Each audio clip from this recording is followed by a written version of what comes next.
noches a todos. Muchas gracias por acompañarnos en esta actividad quincenal que, bueno, se propone debatir, pensar, reflexionar sobre temas que hacen al psicoanálisis en relación a la época.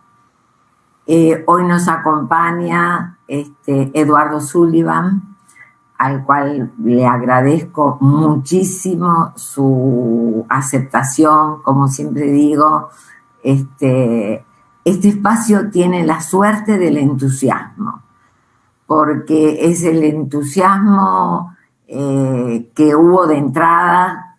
Todos los invitados respondieron rápidamente y con entusiasmo, con ganas, y eso es muy importante.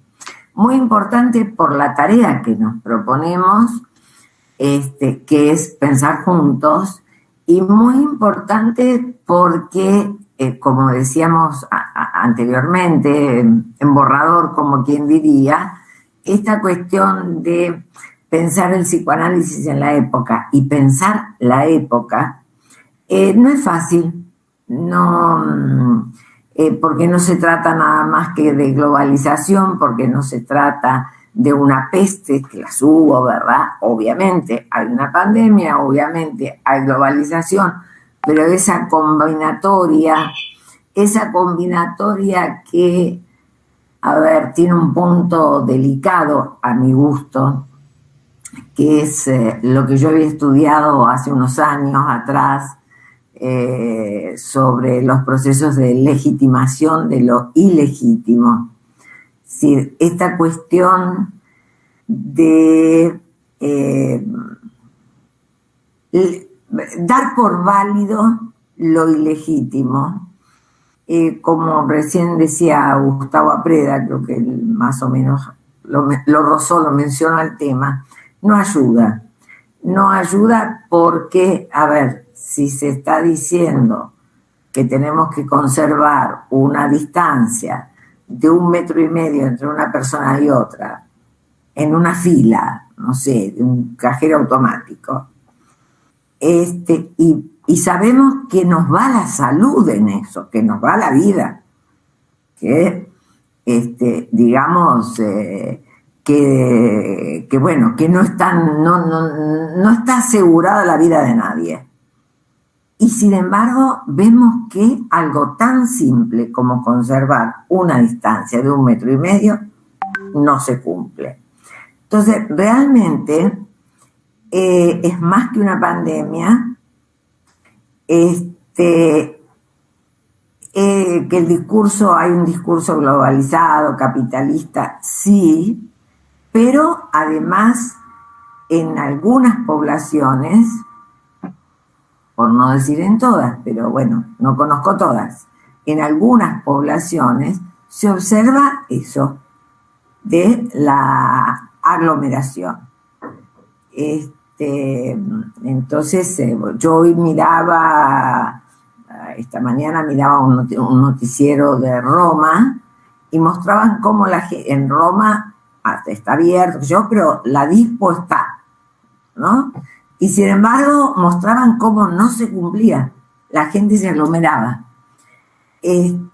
como si uno fuera a entrar más rápido porque se ponga pegado a otro en una fila. Bueno, esas cuestiones de no respeto a una ley sanitaria, pero una ley que tiene que ver con la vida, con cuidar la vida, realmente nos pone en una interrogación muy grande a los que queremos pensar en por qué un humano puede ir en contra de sí mismo.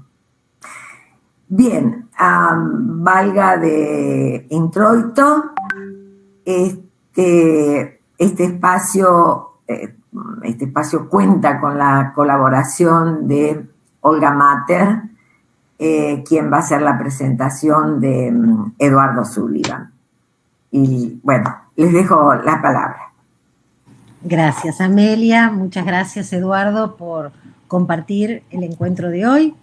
En un primer momento, como hacemos los jueves del conversatorio, está la exposición que comparte Eduardo y luego abrimos el espacio para las preguntas, comentarios y demás. Eduardo Santiago Sullivan es psicoanalista, doctor en psicología, magíster en psicoanálisis y licenciado en psicología por la Facultad de Psicología de la Universidad Nacional de Mar del Plata. Director de la maestría en psicoanálisis e integrante del grupo de investigación El sentimiento de sí y sus perturbaciones en la clínica contemporánea. Estudio de casos, docente de la Cátedra Desarrollos del Psicoanálisis de la Facultad de Psicología de la Universidad Nacional de Mar del Plata. Se desempeña como docente invitado y supervisor clínico para la formación de residentes de psicología del Hospital Intersonal General de Agudos, Dr. Oscar Allende, del Hospital Subzonal Especializado Neuropsiquiátrico Dr. Domingo Taraboleri, de Necochea, de las residencias integradas multidisciplinarias Región 8 del Hospital Privado de Comunidad, del Instituto Nacional de Rehabilitación Psicofísica del Sur, INAREPS, y del Programa de Formación para Graduados en el ámbito de la salud pública de la Facultad de Psicología de la Universidad Nacional de Mar del Plata. Fue profesor invitado de la maestría en psicoanálisis de la Universidad de Kennedy. Ha participado en numerosos proyectos de extensión en varios periodos, integrando el grupo Espiral y el proyecto Asistencia y Prevención de la Salud en Barrios Periféricos, modalidad itinerante, entre otros. Autor de los libros Duelo y Subjetividad, Clínica del Estrago, Colección Bitácora, Cuadernos del Analista, editorial Eudem, 2014, y El duelo del otro o peor, Prácticas del discurso en tiempos instituyentes, Buenos Aires, Letra Viva, 2020. Ha publicado en revistas científicas, periódicas y participado como capitulista y prologuista. Ejerce su profesión en la salud pública, atención primaria de la salud y como psicoanalista en la práctica privada. Le damos la bienvenida a Eduardo y le cedemos la palabra. Bueno, buenas noches a todos y a todas. Gracias a Amelia Embriano por la invitación. Y sí, es verdad que fue con entusiasmo porque, bueno, era un tema que me interesaba compartir con ustedes. Y gracias a Olga también por la presentación. Yo traje algunas filminas para compartir y mientras tanto voy a ir leyendo un texto porque me parecía un poco más ordenado, porque tiene, bueno, algunas cosas que no quería olvidarme o que ahí quedaran desordenadas. Así que, bueno, como soy bastante ordenado en ese punto, preferí armar un texto y compartirlo con ustedes, pero bueno, lo voy a ir leyendo de a poco y lo vamos a ir comentando. Así que, bueno, voy a intentar ahora compartir unas filmes. Ustedes me dicen si se ve. Sí, muy bien. Bueno.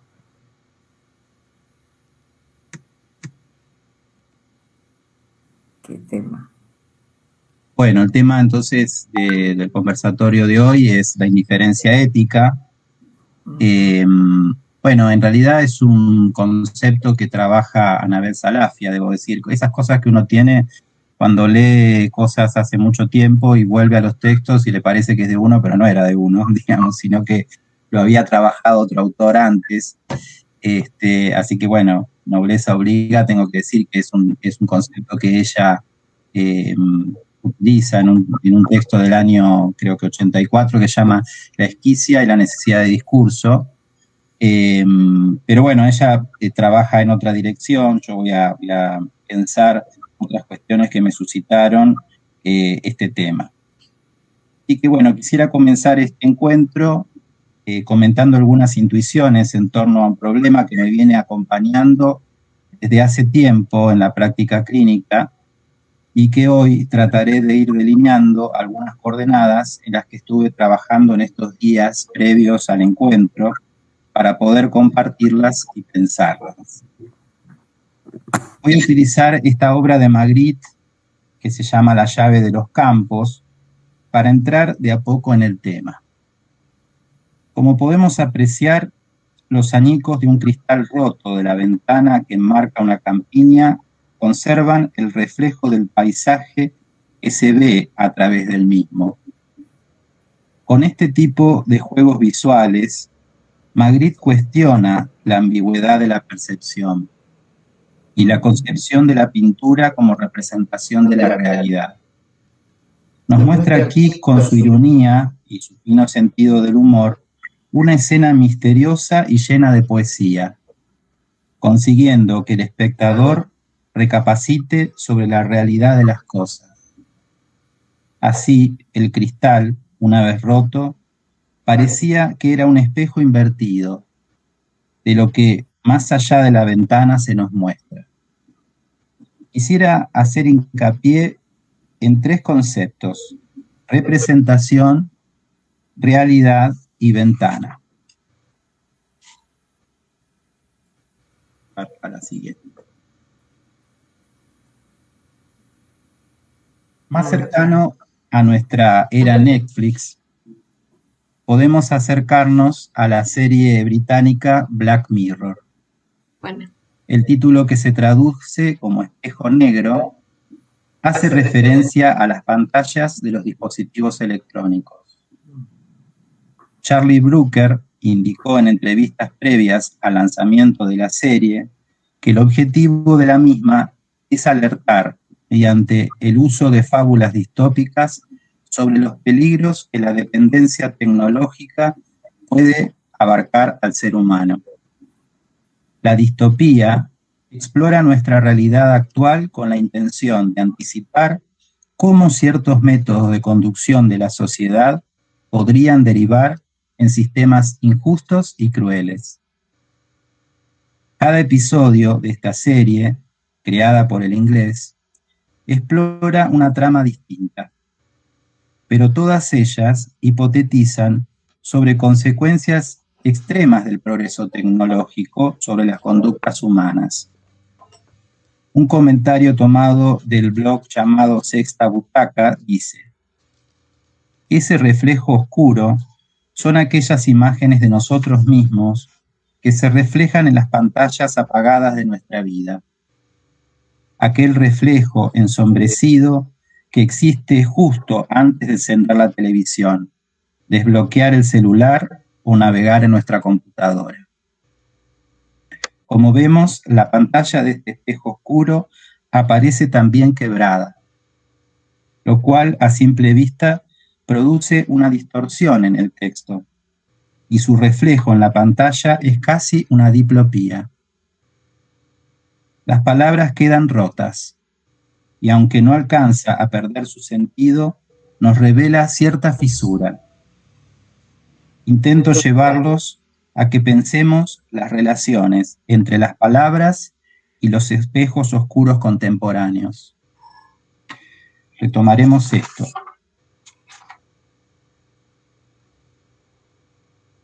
Voy a la siguiente. El marco que nos ofrece Amelia para este conversatorio está asignado por dos significantes que aparecen vinculados por una veanza: psicoanálisis y época, lo que me hizo reflexionar en la mutua relación entre ambos campos. Voy a abrir en un cuadro ese punto de fuga que domina el agujero central, conformado por el espacio que queda contenido entre los dos signos, inclusión y exclusión, y para ello voy a agregar dos significantes más: indiferencia y ética. El tetrápodo que propongo, dominando las cuatro esquinas de este cuadro que queda así conformado, bien podría asignar los bordes fantasmáticos de estas nuevas ventanas por las que ahora miramos el mundo y que enmarcan de manera cotidiana parte de nuestra realidad. Estas nuevas ventanas las pantallas de las computadoras o dispositivos electrónicos, son las nuevas aberturas por donde la pulsión circula.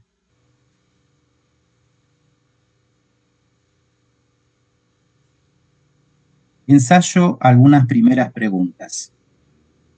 ¿Hay cierta desafectación esquicia en este nuevo panóptico digital? ¿Produce la ruptura de un velo? ¿Incita a mirar por esa ranura? ¿O también puede tornarse en indiferencia para con el semejante?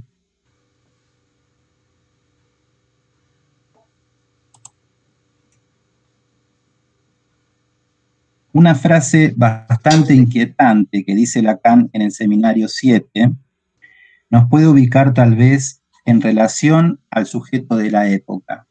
Lo cito. En el punto de nuestra ciencia al que hemos llegado, por ende, una renovación, una actualización del imperativo kantiano podría expresarse así, empleando el lenguaje de la electrónica y de la automatización. Actúa de tal suerte que tu acción siempre pueda ser programada. Lo que nos hace dar un paso más en el sentido de un desprendimiento todavía más acentuado, si no el más acentuado, de lo que se llama un soberano bien. Termina la cita.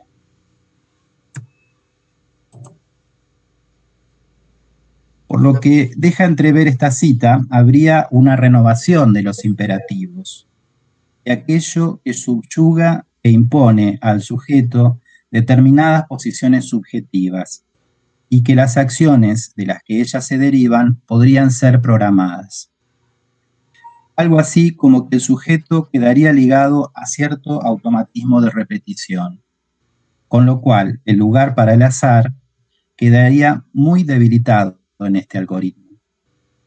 Ese desprendimiento del bien indica la manera en que gozamos en lo contemporáneo, en cómo el sujeto queda tomado por ciertas versiones del mal como su propio bien. Aparece la voluntad de poder, la pulsión de apoderamiento. Si el sujeto queda en el lugar del automatismo de repetición, hay un quantum que intenta dominar el objeto, alcanzarlo, dominar el cuerpo del otro y subordinarlo como un objeto.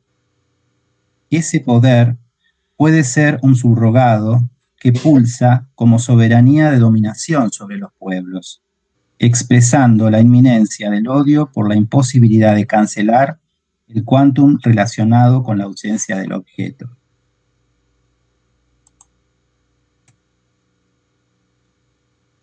Lacan va a leer en el quantum la relación al lenguaje, porque es la búsqueda de representar. Si no se tolera la ausencia de objeto, esto queda trastocado por una voluntad del poder. ¿Qué pasa cuando se ve amenazada la pérdida de los bienes privados? Surgen la avaricia, la ruindad, el egoísmo, posiciones subjetivas frente al goce que despierta el semejante. En este contexto es que deseaba introducir el tema de la ética vinculada a las condiciones en que ciertas subjetividades transitan este accionar programado.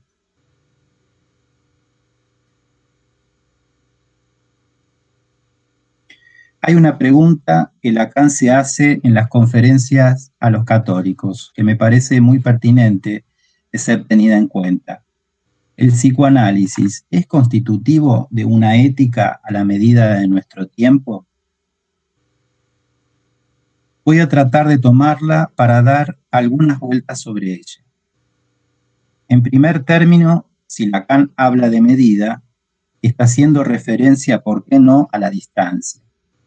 ¿Cuáles son las consecuencias, cuáles son las cuestiones de las que hay que mantener distancia hoy? Valga el fallido porque vamos a pensar en las consecuencias, justamente.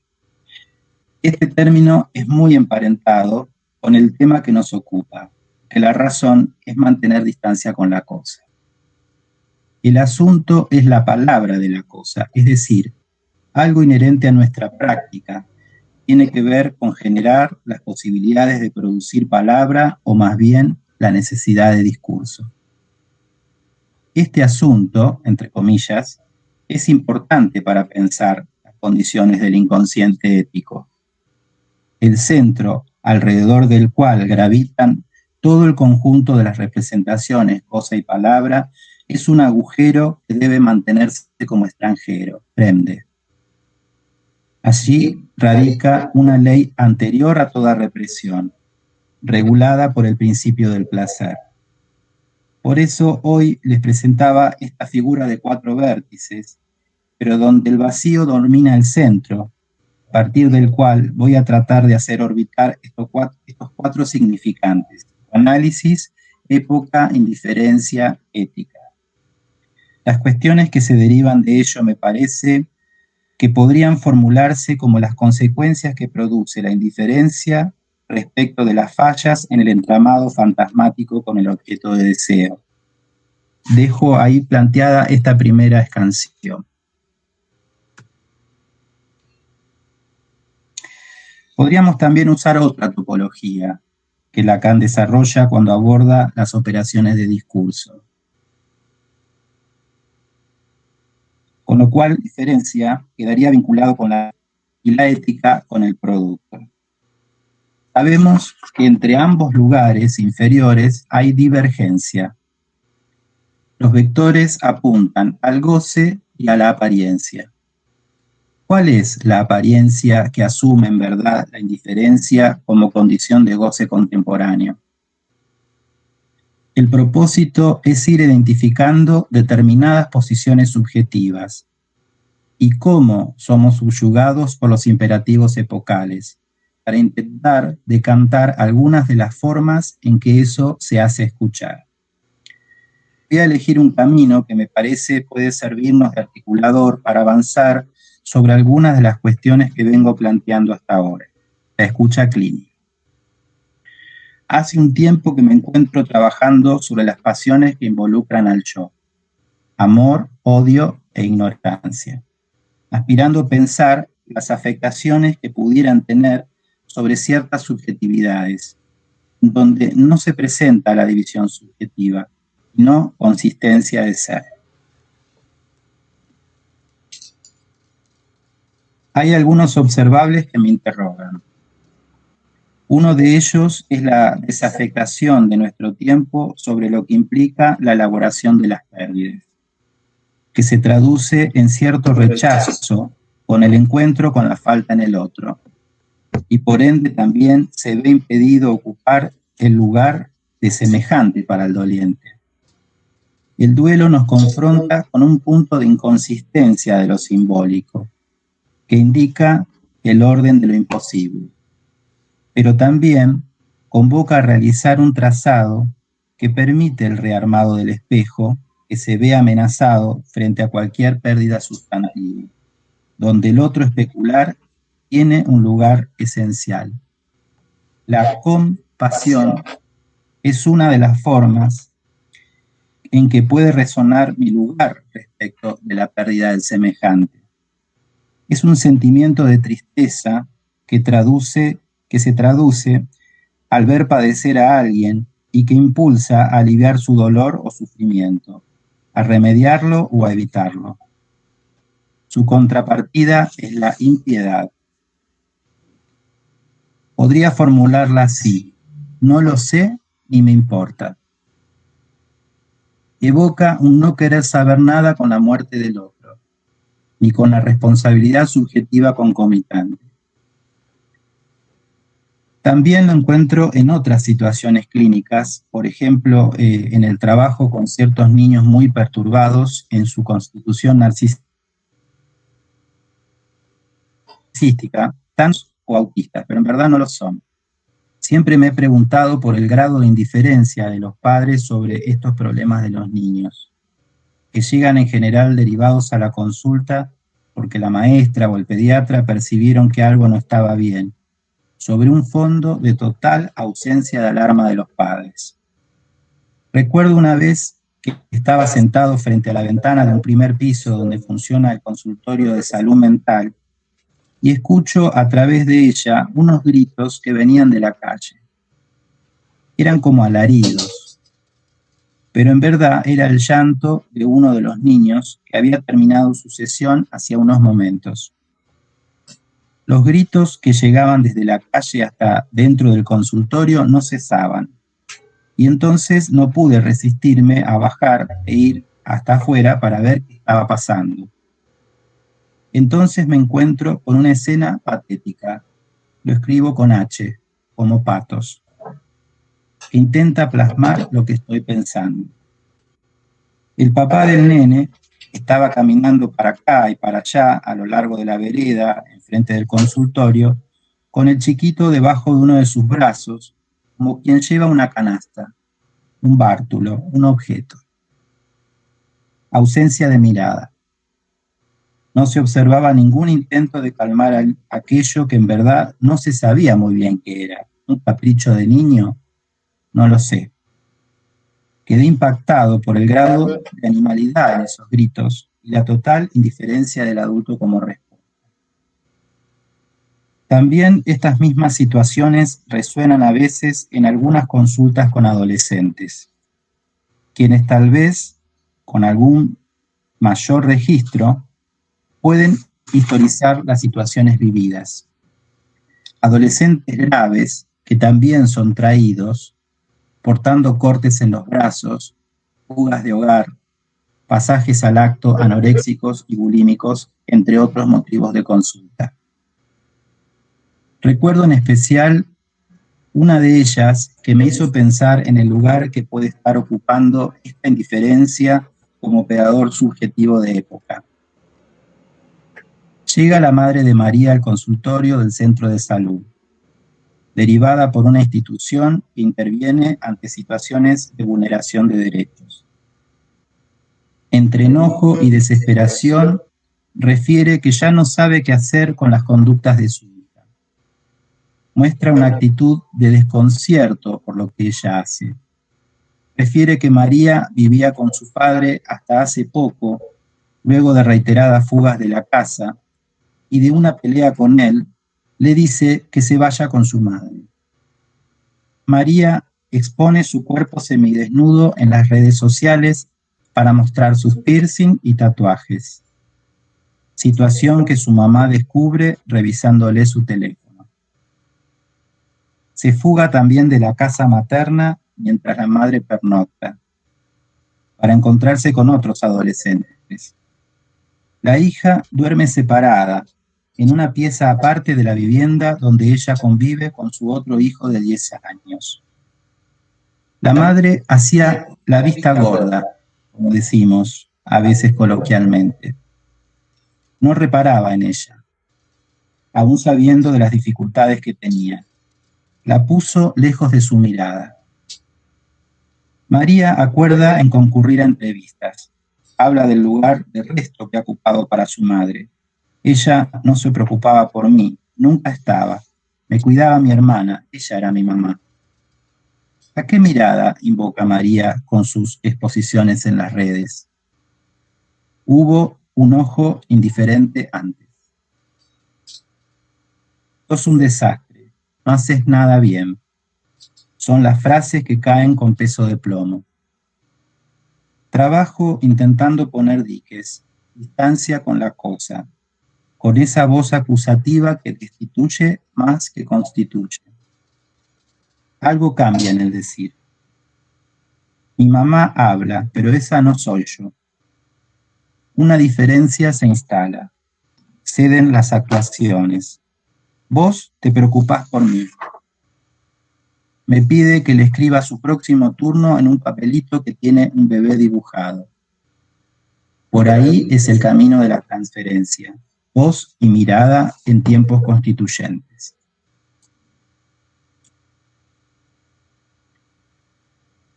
Voy a tomar un poco.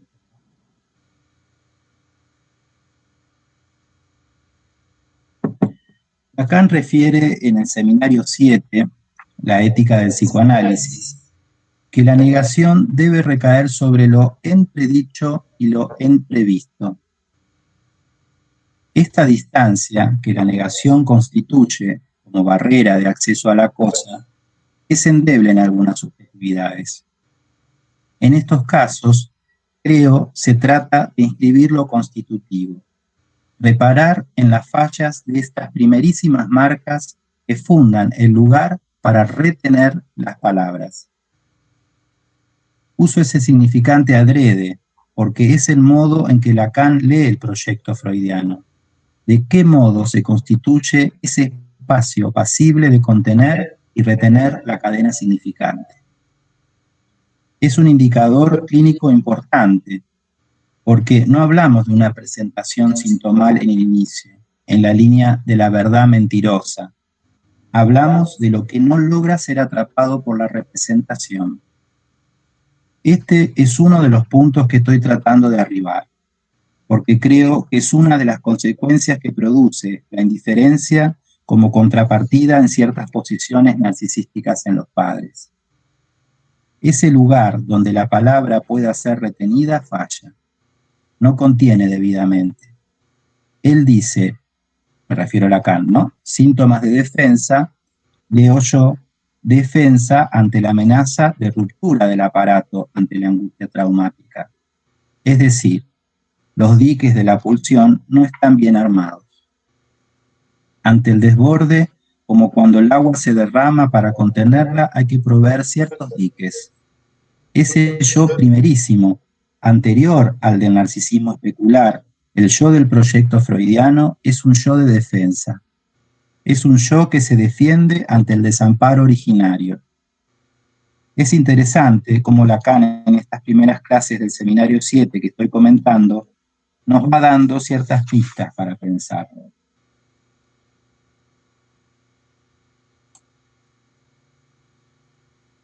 Hay otra cuestión que me parece que puede estar derivada de ello, y es que el indiferente no podría separar Dasein de Sage. Las confunde. Sage tiene que ver con la religión, con la creencia, pero, contrariamente, es un discurso que se queda en las cosas del mundo. ¿Es un creyente de los bienes del mundo? Vuelvo a repetir, el asunto es de la palabra de la cosa. Lacan insiste en que las cosas están escindidas a este nivel, desafectadas, diría yo. El otro quedaría así en el lugar del bártulo, como un bien de uso. La Sage se refiere a la cosa fabricada. Esto es muy importante porque nos lleva a pensar la cuestión del prójimo en el contexto del complejo del semejante. Lacan insinúa con sorna que una subjetividad contemporánea no puede ignorar el lugar que ocupa la buena voluntad como siendo lo exclusivo de toda acción benéfica. Era freudiano. No se olvidaba que el odio es más primario que el amor.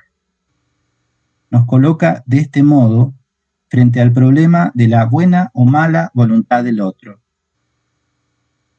en el semblante de la acción específica que nos constituyó.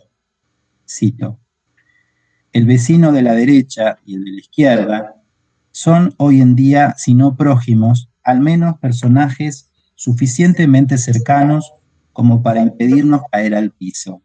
Es decir, cómo esa vecindad del prójimo, en este sentido estoy pensando en aquel que ocupó ese lugar, impidió o no que cayéramos al piso, es decir, si nos pudo sostener o no. ¿Cómo se constituyó ese lugar de la nominación del prójimo privilegiado? ¿Fue un lugar de desasosiego, de desamparo, de sorpresa? Dice allí que a ese otro prehistórico que arriesga a sorprendernos de golpe y precipitarnos desde lo alto, hay que domesticarlo. A los deformes los precipitaban del monte Taigeto. Hay una cuestión importante para pensar en cómo es tomada esta versión del otro auxiliar, del otro de los cuidados primeros. Estoy intentando llevarlos a que pensemos todas las formas de rechazo. esa omnipotencia, esa voz oracular, caprichosa y arbitraria, es la faz de ese rostro de la voluntad del goce del otro. La nominación de ese prójimo es la palabra que me puede constituir o matar. Para entenderlo, tenemos que jugar con los sonidos semejantes que hay entre tu es, matar, y tu es, tú eres. La cosa solo se nos presenta en la medida que hace palabra. Lo hostil, lo extranjero, aparece en la realidad para el sujeto como grito. Voy a retomar la primera viñeta clínica que comenté para traerla nuevamente y pensar las consecuencias de la palabra muda. Cuando no hay respuesta al grito, es lo que se calla, justamente cuando ninguna palabra es pronunciada. Vuelvo al seminario 7. ¿Hay algo que pueda formular una pregunta más presente, que haga más presión, más cautivante, más trastornante, más nauseosa, más hecha para arrojar en el abismo y la nada todo lo que sucede ante él, el rostro marcado por esa sonrisa que no se sabe si es de la más extrema perversidad o de la necedad más completa?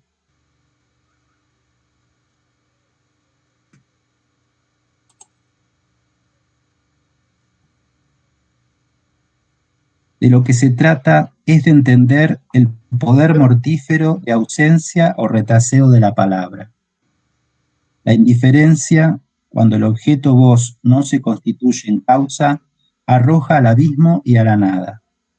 La perversidad del otro se muestra y también la figura del necio, como posiciones subjetivas. Necio es quien no tiene fundamento en lo que sostiene. Es un discurso pasional que tropieza con la razón. La razón entendida como la razón freudiana, digamos, que era la instancia de la letra, ¿no? No la razón en tanto razonamiento, digamos. ¿Cómo se traduce en la distancia de la cosa la relación al prójimo? Es en el encuentro con el otro donde se arman las pasiones imparables. Ese yo primero del que hablaba configura un sí mismo a partir de la incorporación de la parte variable que separa la operación derivada del juicio de atribución. Lo bueno, lo malo, son los predicados de la cosa. Por medio de la negación se constituye la posibilidad de separar la cualidad, el atributo, que se incorpora como existencia. Cuando en este campo algo ha sido mal trazado, estamos en tiempos de la Bellahum primordial, indica que la relación al otro se arma en función de aquello prójimo que se hizo semejante a mí, el semejante que tengo dentro de mí. Las pasiones encubren otra cosa que queda detrás.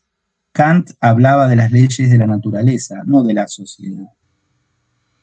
Lacan cita la fábula de las abejas de Bernard Mandeville, a propósito de este particular, para decir que los vicios privados sostienen la fortuna pública.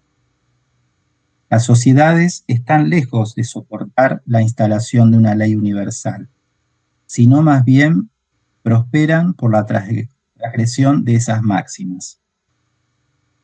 De ese despertar en esta acción invertida, en términos freudianos diríamos que no hay progreso, allí es hacia donde tendemos, nos permite entender otras posiciones subjetivas, como la calumnia, por ejemplo, que es el modo en que se le imputa algo al prójimo y nos pone en guardia respecto de sus maniobras. Es la posibilidad de gozar de él.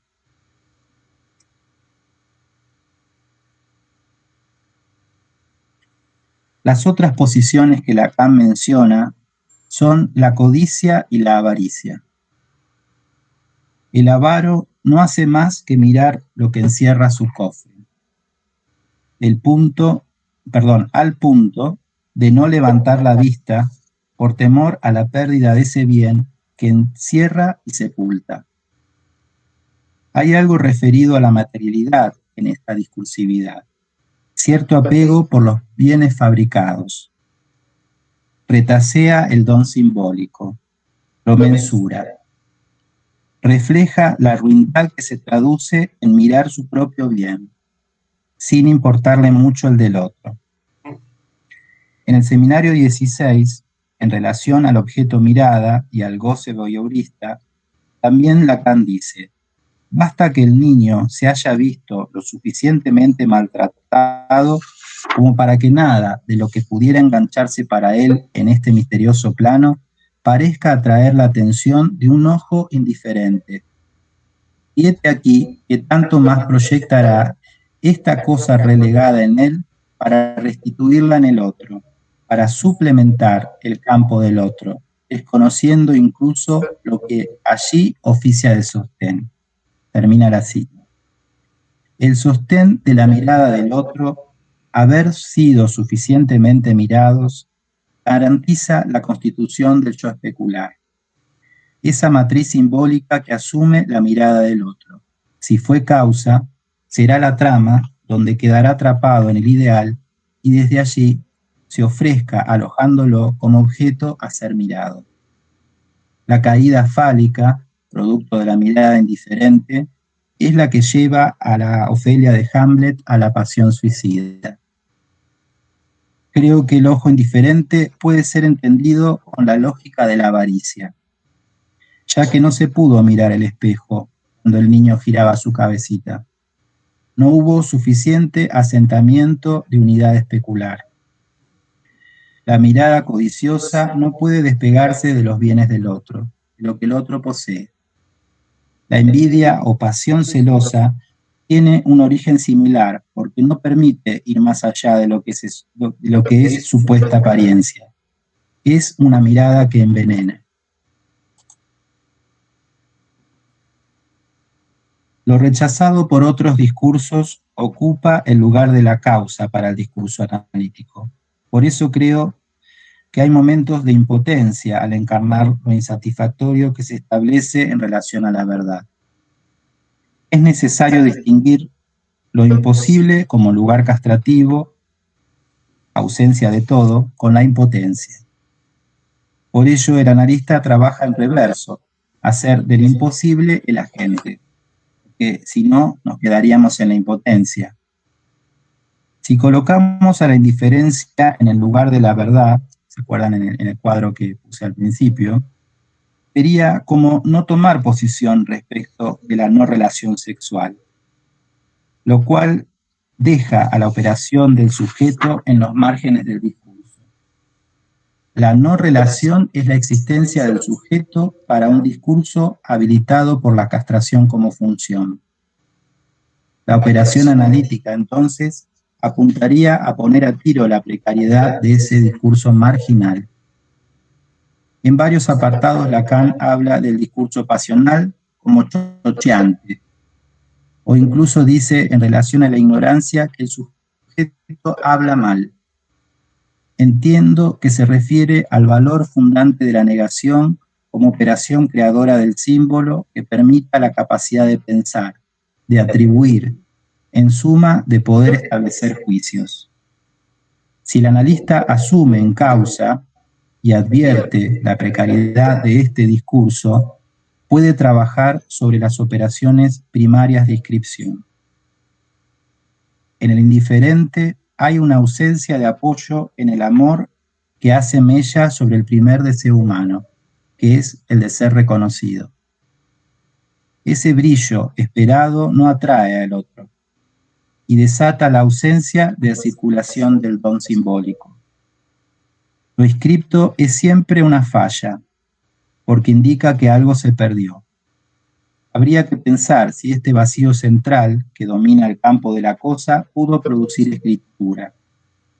La posibilidad que indica el lugar de la ribera, según Lacan, poner distancia con eso de no ser hablado por el otro, lo cual inaugura la emergencia de lo inconsciente. La ribera es una porción de tierra que dibuja un límite, en este caso entre lo real y lo simbólico.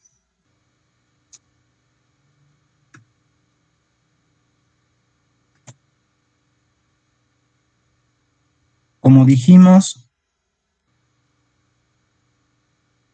esta variedad del discurso pasional no permite incorporar lo variable en el sí mismo. Por lo tanto, la diferencia sexual no se arma adecuadamente y el sujeto queda en los márgenes del discurso o incluso en algunas ocasiones puede quedar de forma más contundente fuera de él. Esto hace muy difícil que se constituyan y se toleren las diferencias, lo que es lo mismo que decir que todo da lo mismo. La tolerancia sobre la existencia de las contradicciones intelectuales, es derivada de la operatoria de la negatividad. Este nos lleva a pensar también el tema de las elecciones, que por esta razón asume una posición de no reconocimiento o de ignorancia, con lo cual no se podría determinar las necesidades. Para ingresar en el orden humano, las necesidades se tienen que inscribir en un discurso y se ponen en relación a un significante. De otro modo, nos quedamos en el orden del goce animal, y lo natural no queda tomado por el significante, impidiendo el correlato con la demanda.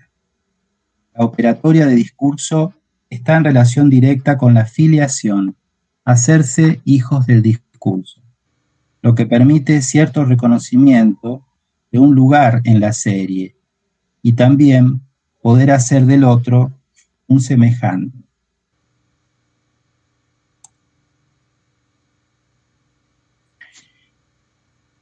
Antes de terminar, hoy a la mañana me encontré con la letra de, que la tenía olvidada y no tan olvidada, de Solo le pido a Dios. Y que dice que desea que no seamos indiferentes. ¿Qué es lo que muestra esta canción? Que el dolor, que lo injusto, que la guerra, dice, ¿no? El engaño, que el futuro no nos sea indiferentes. ¿Será que está indicando que en verdad lo somos? Para finalizar, quería leer una cita también del Seminario 7, con quien he estado trabajando, que me parecía importante, ¿no? Para dar un cierre a este, por lo menos a este tramo de la exposición y del trabajo. A decir verdad, podemos esperar que el análisis freudiano establezca un poco de orden en aquello en lo que desembocó finalmente, estos últimos años, la investigación crítica, a ver la famosa, demasiado famosa teoría de los valores, la que permite a uno de sus partidarios decir que el valor de una cosa es su deseabilidad. Presten bien atención, se trata de saber si ella es digna de ser deseada, si es deseable que se la desee.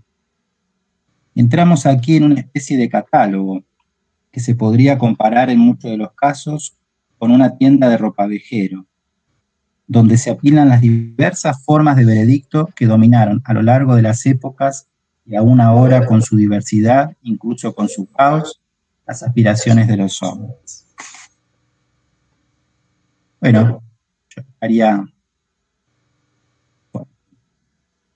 acá les puse las referencias de los textos que estuve trabajando.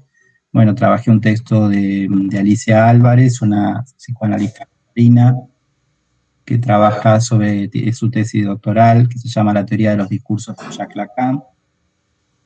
Después trabajé el seminario 7, el seminario 16, la conferencia a los católicos, que también la cité, y después un texto de Leonor Pagano, de la Escuela Freudiana, creo que es de Buenos Aires, y el libro de Anabel Salafia, que les mencionaba al inicio, que es Esquistia y necesidad de discurso.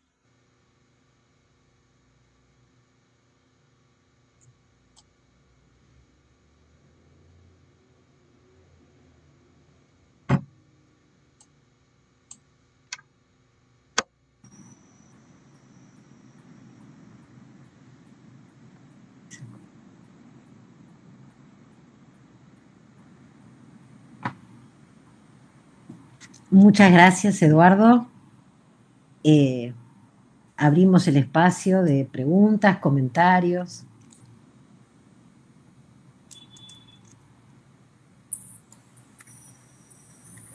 Bueno, si me permiten, ¿puedo hacer alguna pregunta? Sí, por supuesto. Bueno,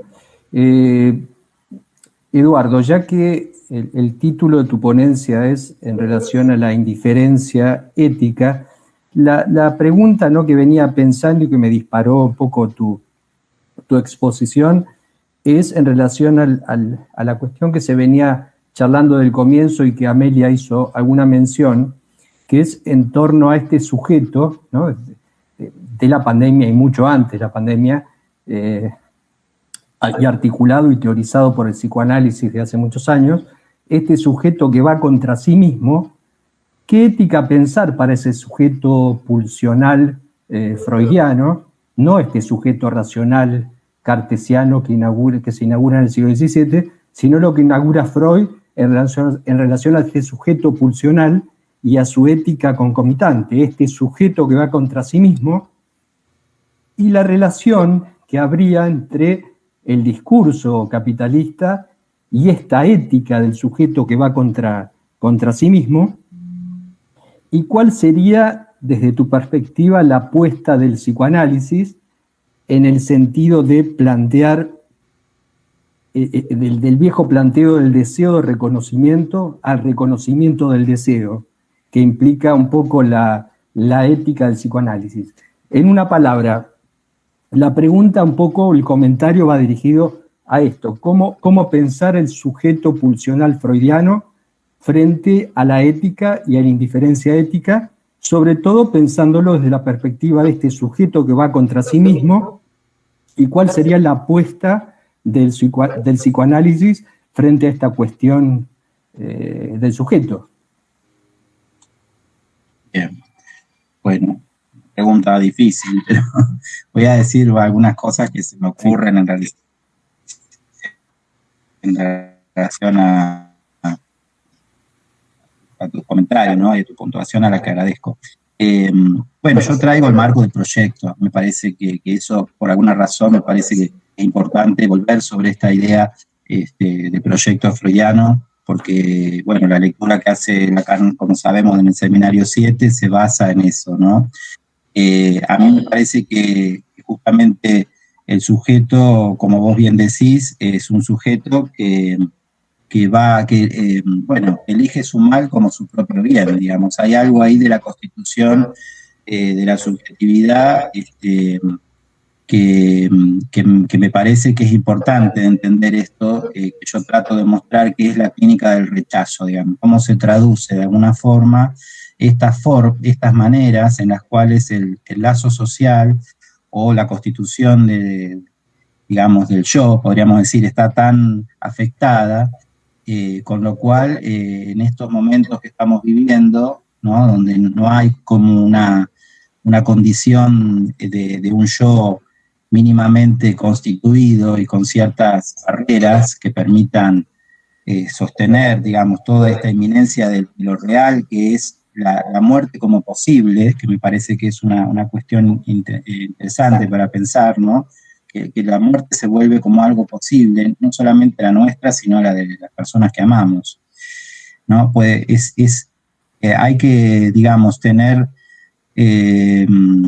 ¿cómo decir?, a cuenta, bueno, esto que Freud llama la criba, ¿no?, que es la posibilidad de que ahí haya un sedazo, vamos a decir, algo constituido que permita poner freno a eso que es puro desborde, ¿no? Entonces, justamente a mí me interesa estas consultas de la gravedad, pero no solamente porque sean graves en cuanto a su estructuración o los momentos de su estructura, sino porque no son fácilmente permeables al dispositivo analítico, ¿no? Me parece que esa es la gravedad y la dificultad del sujeto contemporáneo, el rechazo al inconsciente, ¿no? Por una razón, en principio, que uno podría decir que tiene que ver con estas fallas constitutivas, y por otro lado también todo como vos decís, el avance de otros discursos que dan otras respuestas muy diferentes a la que nosotros podemos proponer, donde la oferta nuestra es trabajar con la falta. Entonces, por eso yo hablo de la necesidad de discurso, porque es la posibilidad de poder, digamos, que la necesidad indica la posibilidad de establecer una existencia para un discurso, digamos, que pueda ser atrapado por un discurso. Justamente eso es la apuesta del discurso analítico, me parece, que uno pueda generar esa necesidad para que sea atrapado por el discurso analítico, que implica, bueno, todo esto que nosotros sabemos, ¿no? La dificultad en poder, en principio, por eso yo digo, no lo sé ni me importa, porque hay una cuestión de la responsabilidad subjetiva que no está constituida. O sea, hay una doble negación ahí.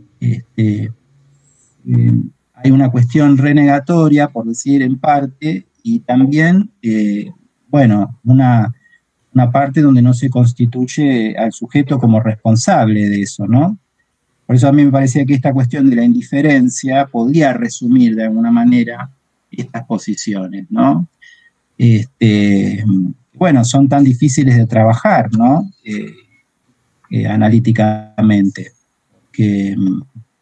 porque no entran fácilmente, ¿no? Por eso yo hablo de la precariedad del discurso, porque es un discurso apegado a los bienes, yo digo, ¿no? Como hay un discurso como, ¿cómo diría? Con poco afecto a poder trabajarlo dentro del campo de la significación fálica, que uno diría, bueno, a través de la metáfora, la metonimia, ¿no? Hay tanta precariedad de ese discurso, ¿no? Que hay que hacer todo un trabajo previo para que alguien pueda empezar a poder pensarse mientras habla, que uno diría, bueno, que es una cuestión fundamental para nosotros, ¿no es cierto? Bueno, no sé si te respondí, pero es lo que se me ocurre en relación a los tópicos que vos fuiste mencionando. Sí, sí, muchas gracias, Eduardo. Muy claro y para seguir pensando, ¿no? Bueno, gracias a vos. Bueno, por favor.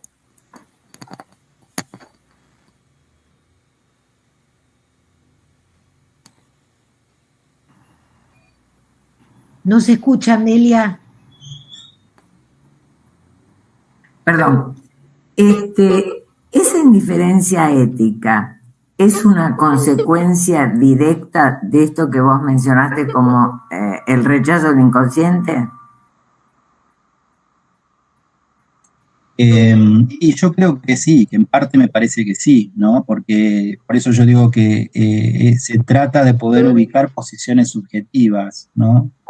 Y me parece que ser indiferente, por eso yo digo, niega o, digamos, no toma posición frente a la diferencia sexual. Le da lo mismo una cosa que otra, digamos, ¿no? Entonces, sí, digamos, en eso que supone la posibilidad de tomar posición, digo, ¿no? Para la redundancia, es porque no hay posibilidad de ahí, o se hace muy dificultoso el trabajo significante, con lo cual hay un rechazo, yo creo, al inconsciente, ¿no? Entonces, el paciente, digamos, el consultante indiferente viene con la queja, pero no se puede armar la pregunta, digo, en relación a eso. Y a veces es tan precario ese discurso, no porque sean personas que no tengan capacidad intelectual, no porque es un discurso muy empobrecido, ¿no? Entonces me parece que cuesta mucho, digamos, por decir. Uno tiene que ser tan llano, digamos, a veces con algunas intervenciones, que, bueno, siempre en el afán de producir alguna diferencia, y ¿no? Por eso yo hablaba de esto de los dispositivos electrónicos, porque me parece que era una imagen fuerte para esto del reflejo que devuelve esa pantalla apagada, digamos, ¿no? Que es el momento antes en el cual uno supuestamente entra en el mundo del lazo, que son las redes sociales, o todo lo que el mundo hoy día nos permite, que por supuesto que tienen montones de cosas que son favorables, y gracias a eso hoy estamos nosotros acá, de distintos lugares del país y de distintos lugares del mundo también, pudiendo compartir este momento, ¿no es cierto? pero me parece que también hay una cuestión ligada a cómo pensar esta constitución narcisística en nuestros días, digamos. ¿Cuáles serán los efectos, ¿no?, a futuro, quiero decir, sobre las subjetividades futuras, sobre esta presencia de los dispositivos como formas de espejo, ¿no?, contemporáneas?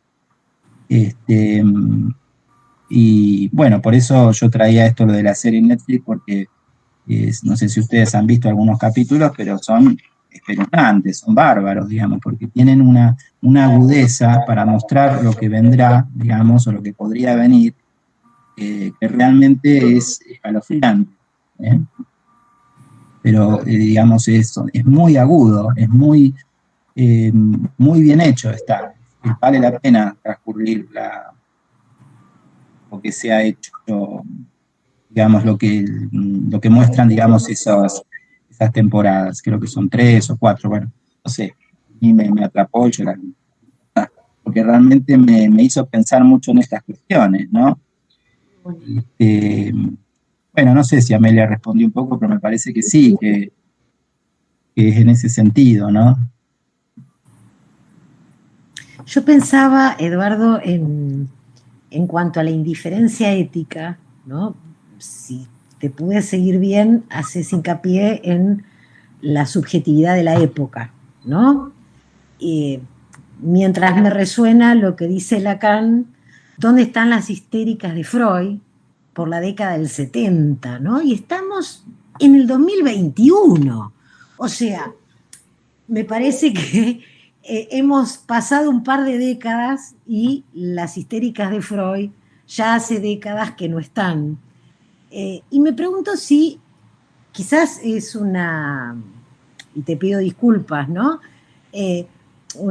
Pedirle al concepto más, pero pienso en la indiferencia ética, si no estaría también del lado del analista, ¿no? Donde el paciente tiene que venir en transferencia, tiene que soñar, si en algún punto hacer del psicoanálisis un otro sin barrar, no ha hecho también que los analistas entren en cierto punto, en cierta también indiferencia, ¿no? Totalmente. Sí, imagínate que yo trabajo en un centro de salud. O sea, que no hay un lugar supuesto de analista ahí. Yo soy el psicólogo de la sala, digamos. Bueno, de ahí a que yo sostenga una escucha analítica o que se pueda armar un espacio analítico, implica una apuesta. Por eso yo digo, ¿cómo hacer de lo imposible no caer en la impotencia, digamos? Porque, bueno, uno podría, digamos, en este sentido decir, bueno, estos pacientes no son analizables, no se puede trabajar con el dispositivo analítico, no podemos hacer nada. Bueno, no estaríamos hoy acá, digamos, charlando de estas cosas si uno no apostara a que algo se puede hacer en la medida en que, bueno, en que uno siga creyendo que, digamos, que lo importante está en la causa, digamos, en cómo hacemos para poder generar eso en quienes nos consultan, ¿no? Eso pensaba en yo, bueno, traje algunas viñetas porque pensaba en esta muchachita que yo hablaba, que es una adolescente, donde yo decía, con esta consulta yo no voy a poder hacer nada. Yo no voy a poder hacer nada porque viene derivada de un lugar que lo que único le importa es que vaya, o sea, porque más que eso no. Con una madre que no se implicaba para nada, porque en realidad venía a quejarse. Pero bueno, a mí me sorprendió que con pocas cosas, esta jovencita ingresa,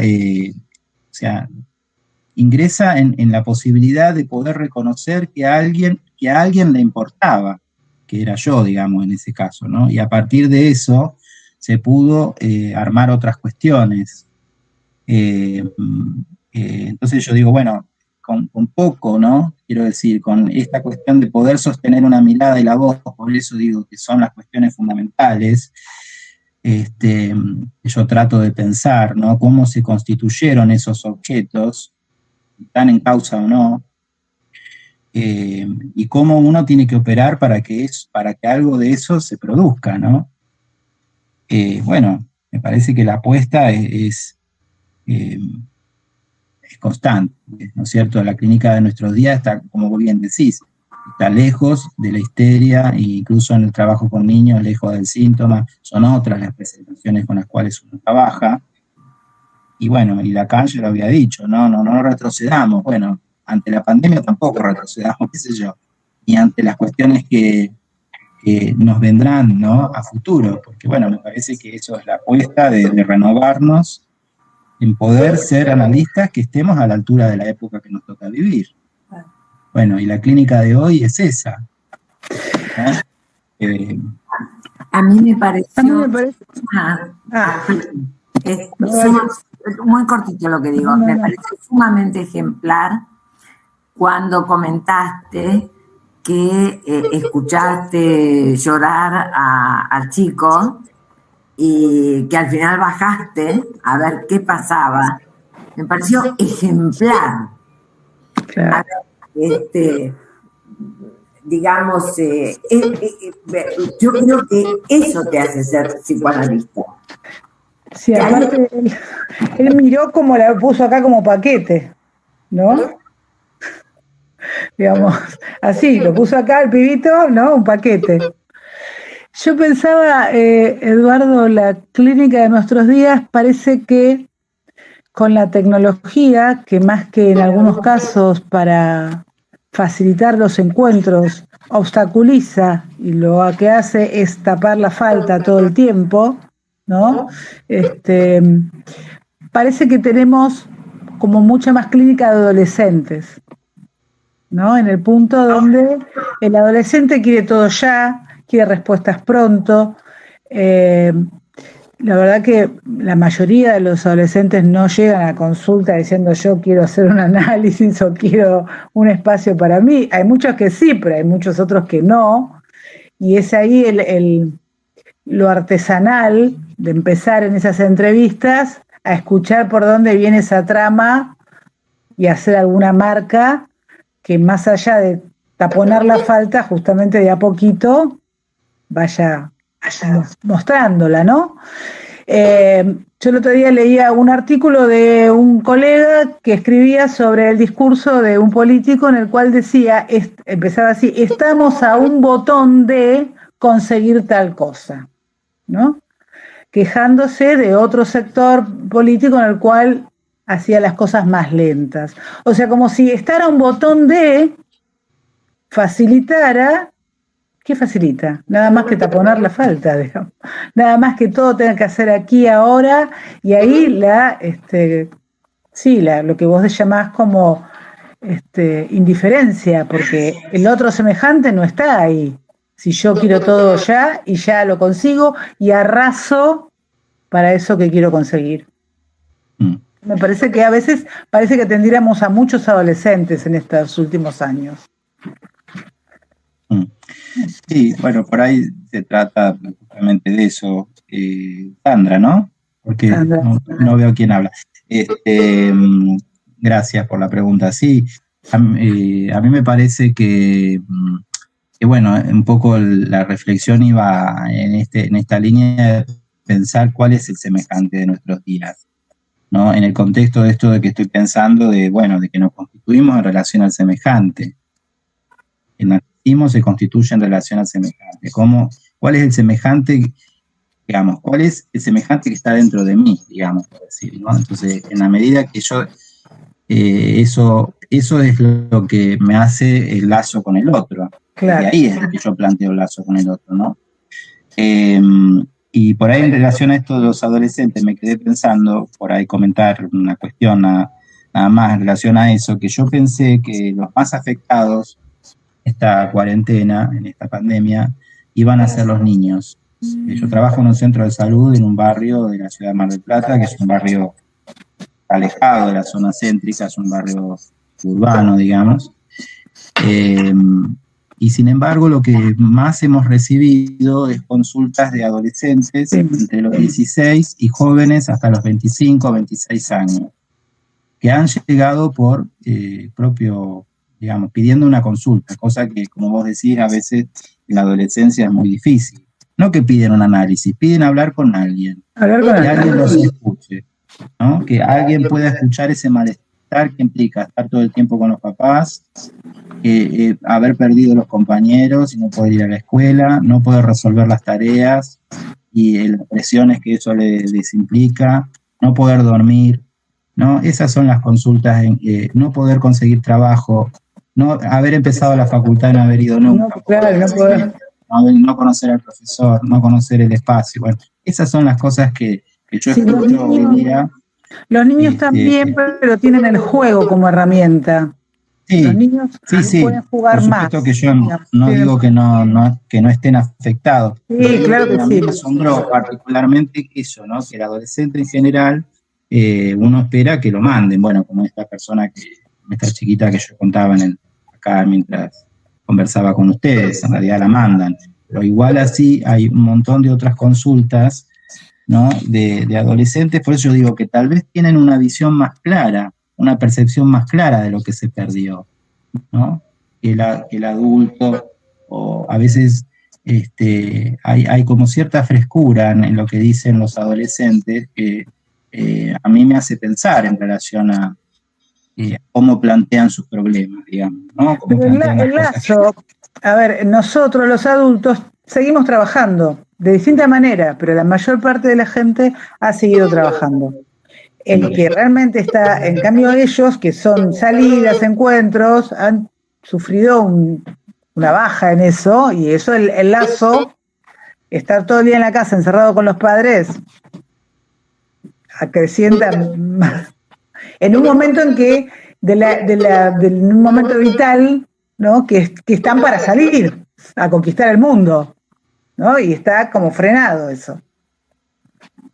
Nosotros los adultos seguimos trabajando. Pensaba yo en salidas por ahí más complicadas, en el sentido de la emergencia de la incertidumbre y de la angustia en relación a los tóxicos, ¿no? Que estos niños, que estos adolescentes busquen el objeto droga, el alcohol, etcétera, como posible salida frente como emergencia de la angustia y de la incertidumbre y del sinsentido, ¿no? Lo cual complica aún más la cosa, la relación con los tóxicos, digamos, ¿no? Sí, sí. Pensaba eso. Bien. Yo quería hacer un comentario, una pregunta. Un gusto escucharte, Eduardo, realmente un placer. Yo trabajo en el Hospital de Niños de Santa Fe, así que tengo un poco la misma lectura, ¿no es cierto?, de la complejidad de los casos de niños y adolescentes realmente. Me parecieron muy hermosas las imágenes y que mostraste en el PowerPoint, muy ilustrativas, cuentan mucho de lo que hablaste, realmente. Y pensaba en esto de la ética entre la indiferencia y como el otro punto, responsabilidad, ¿no? En esta frase que dice Lacan de que de la posición subjetiva, de la posición del sujeto, uno siempre es responsable, ¿no? Y como dos extremos, pensaba yo, ¿no? Y cómo ubicar el deseo ahí, pensaba, si podés aportar algo en relación a eso. Bueno, Amelia sabe del tema porque fue la prologuista del último libro. Me olvidé decirle y agradecerle. Que es un libro que trabaja sobre el deseo a partir de digamos, del duelo. Digamos, está pensado el deseo, o mejor dicho, el duelo como el paradigma de la constitución del deseo. Entonces me parece que está en relación con todas estas cuestiones que en alguna parte yo trato de ilustrar, que es esta cuestión de la relación del sujeto a la pérdida. Y está en relación con lo que Gustavo decía también, porque el sujeto contemporáneo tiende, como decimos, a tapar, digamos, la pérdida con un objeto, ¿no?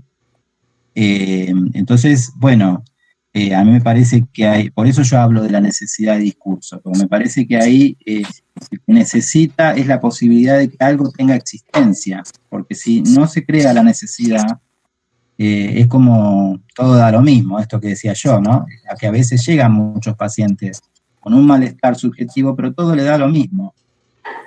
No pueden precisar exactamente cuál es su necesidad. Entonces, trabajar esa necesidad implica establecer una relación con la falta, o sea, que ahí se constituya un sujeto a ofertar, digamos ahí, ¿no? Pero yo creo que la cuestión del deseo, bueno, es un problema de nuestra época, ¿no? porque vivimos consumiendo. Yo un poco hablaba con un grupo, con mis compañeros, estuve trabajando con ellos más precisamente sobre las cuestiones del duelo, hace unos días atrás, y hablábamos de esto, de los problemas de las grandes urbes, que así como consumimos, tenemos mucha basura, digamos. ¿Qué se hace con el resto? Hay una cuestión ahí ligada al problema de lo contemporáneo en relación a los restos. Y esta pandemia no hace más que generar restos humanos, ¿no? Una cuestión también ligada a los problemas que suscitan, la elaboración de las pérdidas, ¿no? Donde el sujeto queda ahí como renegando esa falta. El sujeto contemporáneo en relación al duelo reniega la falta, y por lo tanto no hay campo fértil, no podría decir, para la elaboración de las pérdidas, y por lo tanto el sujeto queda a medio camino, podríamos decir, ¿no? Porque justamente si hay una cosa que nos muestra el duelo es que hay una suspensión del sujeto del deseo. Es un tiempo particular de la estructura que hace que las coordenadas de lo simbólico y lo imaginario se desordenen de tal forma que el sujeto se queda sin causa, ¿no? Entonces, eso es algo que nos lleva a poder pensar, me parece que hace en relación al tema que estamos tratando, ¿no? De pensar al sujeto, por eso yo digo, con cierta indiferencia frente a las pérdidas, ¿no? No me importa mucho la muerte del otro.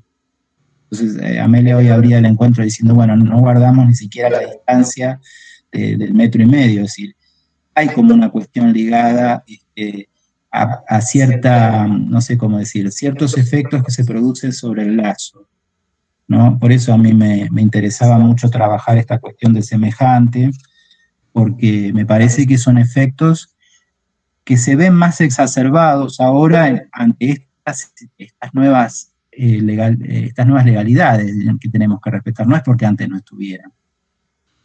Hay como una caja de resonancia respecto de eso, ¿no? Aparece todo mucho más, más amplificado, diría, por ahí, para usar esa metáfora, ¿no? Me parece que tiene que ver con eso. Mientras te escuchaba, pensaba en las palabras de Freud, cuando Freud dice que la indiferencia es peor que el odio, ¿no? Totalmente. Y mientras te escuchaba, pensaba en estos tiempos, ¿no? Donde se habla tanto del odio, ¿no? Si esta indiferencia a la que estás hablando no tendría que ver, ¿no? Luego de todo este cultivo, ¿no? De tanto odio, si no podríamos pensar que justamente estas prácticas segregacionistas, racistas, etcétera, no nos llevan a la indiferencia como un efecto, ¿no? También de las manifestaciones sociales y de las manifestaciones individuales, ¿no? Como indiferencia. Sí, totalmente. Me parece que, bueno, por eso, o se ama o se odia, son las pasiones, digamos. Bueno, el discurso pasional, sabemos un poco esto de lo que yo decía, bueno, no van en la línea de la división subjetiva, ofrecen una consistencia esa, con lo cual es difícil entrar por la vía de la división, digamos, ¿no? Desde que uno ahí produzca otra cosa. Por eso que yo digo que el indiferente no toma posición respecto de la realidad. Es como, digamos, ni una cosa, ni ama ni odia, digamos. Aparece esa palabra muda, por decir que yo digo, o el ojo indiferente, ¿no? Que son esas dos maneras que me parece a mí, en las cuales vemos los efectos, las consecuencias sobre la constitución de la subjetividad, ¿no? Porque un ojo indiferente no pudo, yo ahí lo ponía en relación con el avaro, porque el avaro está mirando todo el día lo que tiene, digamos, el cofre, ¿no? No puede donar, no puede dar el don simbólico. Entonces, bueno, esto está todo el día mirando la pantallita del celular, digamos, qué sé yo, pasará con los niñitos dentro de unos años, lo vemos, lo estamos viendo, digamos, niños atravesados por ¿no? Bebitos, 18 meses, que están caminando con su carrito de paseo con la familia y el nene va mirando una pantalla de celular en lugar de estar mirando el entorno, estar mirando la plaza, lo que uno, ¿no? O sea, eso es un observable bien cotidiano. Yo creo que eso va a tener efecto, me parece. Por supuesto que no quiero ser como Netflix y Black Mirror, que hablar de estas distopías, pero sí me parece que está bueno que nos interroguemos sobre los efectos de aquello que la indiferencia no colabora, digamos, a tomar posición. Porque de lo que se trata es no de tomar una respuesta moral frente a esto, si está bien, si está mal, sino poder tomar una posición y ser consecuente con eso, que es un poco lo que hablábamos hoy, de la responsabilidad, ¿no?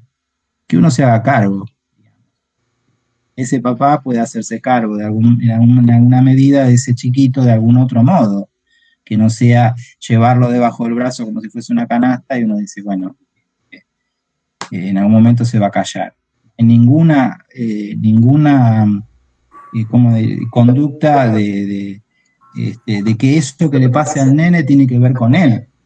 Esto es lo complicado de establecer en esta clínica, ¿no? Que hay ciertos discursos que tienden a pensar que el problema es del niño solamente.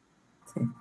Hay que medicarlo, que hay que, qué sé yo, diagnosticarlo como autista. Entonces, no se abre a cierta discursividad que permita atrapar, bueno, qué lugar de objeto tiene ese niño para esa familia.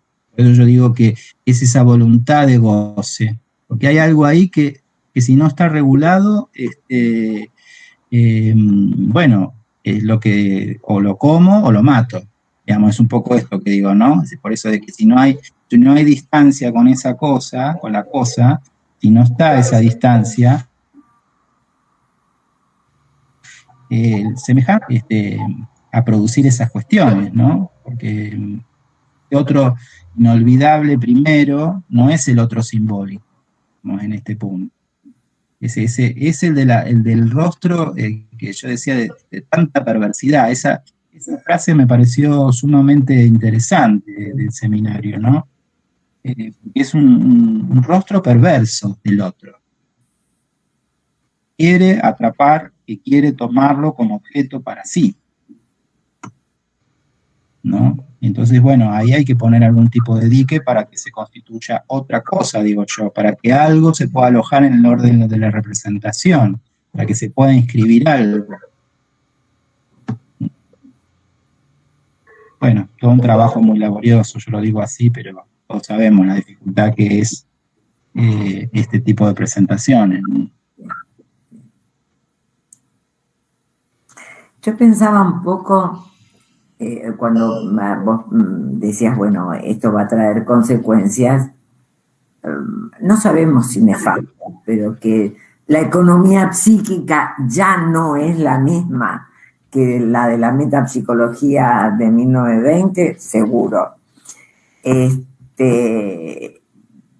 Y bueno, los seminarios de Lacan, aunque sean los últimos, ya tienen 50 años, ¿no? En donde posiblemente, creo que a nivel de esa economía psíquica, las cosas, esta cuestión de, cuando vos mencionaste lo del chiquito de 18 meses que va en el carrito, pero ya yo lo que pensaba es algo así como que los padres o los adultos no se hacen responsables de una educación, pero un mirar al niño, ¿no? Todos le hemos dado el pecho, el biberón y el chupete.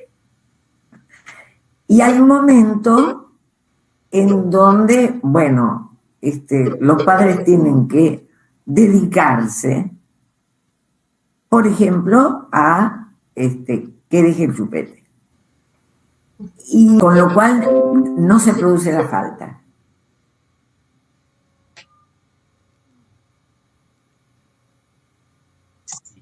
un poco entrecortado, pero sí, hasta el chupete sí. Claro, no sé, pero no hay registro de la falta, justamente. Entonces, bueno, las consecuencias son graves, porque el otro no se muestra barrado, digamos. Para que el otro esté barrado quiere decir que yo estoy en causa respecto, ¿no? Entonces, quiero decir, el otro no está barrado porque toma al niño como objeto, en ese punto, ¿no?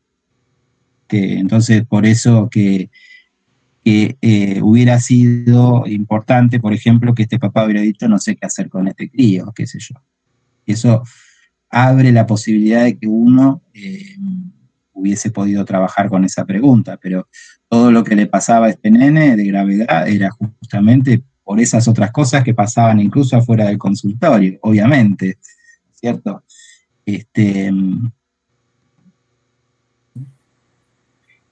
Pero bueno, es la apuesta de la clínica de niños hoy día, me parece, ¿no? Porque estamos, como decía Amelia, lejos de la fobia, como decía Olga también, de la fobia de Juanito. No digo que no haya niños fóbicos, pero son los menos. Son los menos, digamos. Hoy día, por eso yo hablo de estos síntomas de defensa, porque me parece que lo que está indicando ahí Lacan no es el síntoma que produce metáfora, digamos, que uno puede trabajar en la línea del significante, y no es un síntoma que se desprende de ese yo que se defiende, pero ante esa angustia traumática que es que el aparato psíquico se desarma, digamos, es mucho más primaria. Entonces, por eso es que, bueno, esa apuesta que yo digo de inscribir, digamos, las operaciones que no se produjeron, ¿no? Para que después uno vea hasta dónde puede llegar. Bueno, por ahí en algún punto se puede generar otras cosas. Ya con eso es un montón, porque un niño que tiene 5 años y no habla, ¿no? Emite ninguna palabra, y uno dice, bueno, ¿qué pasó acá? Estos papás recién a esta altura llegan a la consulta, enojados además, porque el jardín nos manda, o el pediatra, o el que sea.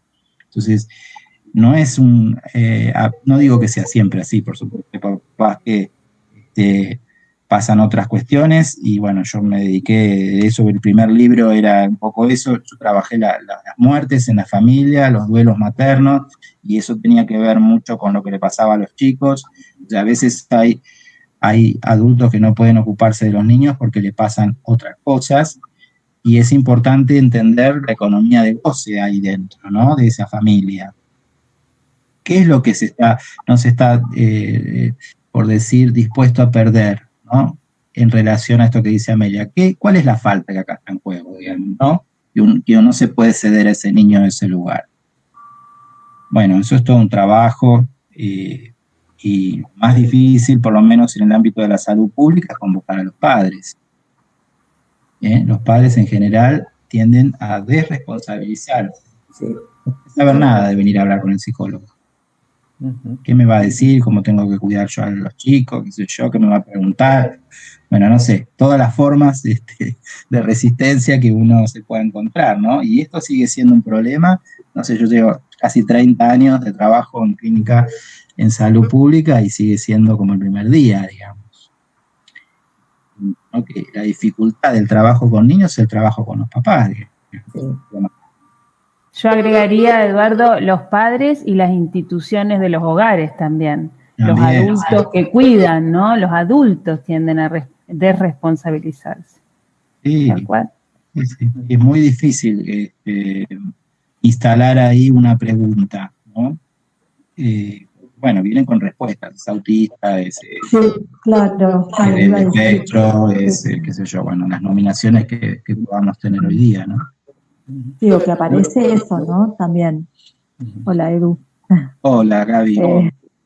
No, que también, porque vos decías recién esto de que los padres llegan a la consulta no queriendo saber nada, de que les diga el psicólogo qué hacer, o a la inversa, digamos, porque hoy también llegan como con, bueno, resolvémelo, ¿cuál es el diagnóstico? ¿Qué tiene que tomar o qué tiene que hacer para que deje de ser un problema, ¿no? Claro. Sí. Es esto, ¿no? Me parece que es esta cuestión de ver por dónde uno empieza, digamos, ¿no? Qué sé yo, uno dice, bueno, como le enseñaron en la facultad, y hay que hacer así, así. Bueno, uno sabe que la técnica acá es el caso a caso, uno va viendo cómo se puede hacer con cada uno, ¿no? Y trabajamos en salud pública, estamos muy acostumbrados a trabajar con lo que hay. Uno dice, bueno, esto es lo que hay, con esto trabajo. Algo tengo que poder hacer con esto que hay. Por eso digo de la existencia. La necesidad es, bueno, generar eso, digamos, ¿no? De que a partir de eso mínimo, por ahí algo se puede hacer. Sostener esa apuesta. No, yo pensaba que es todo un tema esto de responsabilizar al sujeto de su falta justamente de responsabilidad y tratar de, en estas coordenadas epocales de hoy, de este sujeto cibernético, de este sujeto estupidizado, y que Lacan, bueno, adelantó cuando hablaba de los gadgets y de la estupidización en torno a estos juguetes, etcétera, y las famosas selfies, etcétera, que significan nada menos que sí mismo toda una encarnación y un incremento del narcisismo del sujeto. ¿Cómo responsabilizarlo en torno a esto, frente a este sujeto cibernético que se da y que nos estupidiza un poco a todos por igual en torno a los diferentes objetos que nos ofrece el mercado, etcétera, etcétera? Creo que la gran apuesta del psicoanálisis tiene que ver con eso, con salir de esta estupidización, digamos, universal, e intentar instaurar algún deseo de orden singular, lo cual, bueno, dicho así parece muy fácil, ¿no? Pero obviamente que es muy complicado, pero me parece que la apuesta es salir de esta estupidización del sujeto cibernético y tratar de instaurar un sujeto de deseo en torno al dispositivo analítico, ¿no? Uh-huh. Bien, si les parece, vamos cerrando. Le agradecemos a Eduardo su generosidad de haber compartido su trabajo. Le agradecemos con un aplauso, ¿sí? Abrimos los micrófonos para que comience Eduardo. Realmente excelente, muchísimas gracias, Eduardo, muy interesante, nos ha hecho pensar mucho.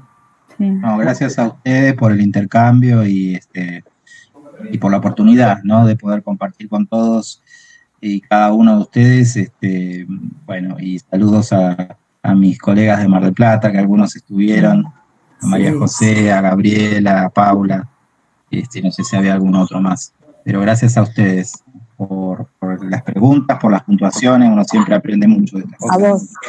Bien, para ir agendando, el 22 de julio, Sandra Vieira va a presentar El lugar del deseo en las primeras entrevistas con un analista, un relato clínico.